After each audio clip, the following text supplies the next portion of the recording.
Cooperation between Russia and China is not directed against other states and in no way should be named a threat, claims Russian Defense Minister Sergei Shoigu.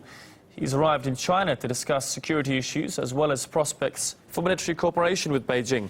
Well, talks between the defense ministers of both countries have just finished. They're expected to sign a number of agreements. RT's Igor Piskunov looks at the developing relationship between Russia and China.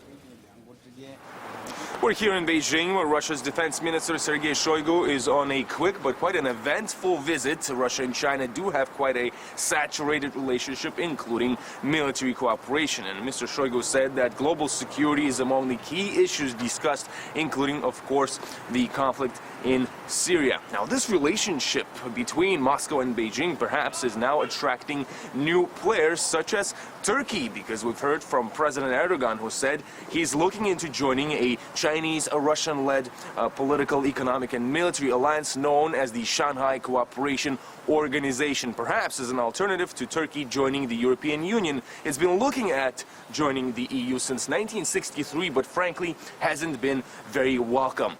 Turkey should first of all feel relaxed about the EU and not be fixated. I mentioned my desire for Turkey to become part of the SCO with Putin and Nazarbayev.